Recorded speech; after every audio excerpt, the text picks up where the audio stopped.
আচ্ছা প্রিয়, ধরো তুমি আমাকে রোজ অবহেলা করো, দ্বিগুণ কষ্ট দিয়ে দূরে ঠেলে দাও, আর আমি সব শেষে তবুও বেহায়ার মতো তোমার কাছে ফিরে আসি। কিন্তু একদিন আর ফিরলাম না। তবে তুমি কি আমাকে মিস করবে? আমার এসএমএস এর অপেক্ষা করতে করতে রাতে ঘুমিয়ে যাবে? সকাল 9টায় ঘুম ভাঙতে ফোন হাতে নিয়ে দেখবে আমি তখনও অনলাইনে আসি নাই।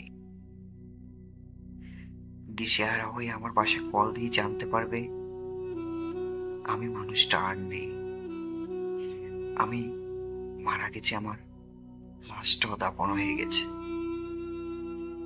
এমন একটা সংবাদ এমন একটা সংবাদ শুনে তোমার কেমন লাগবে প্রিয়?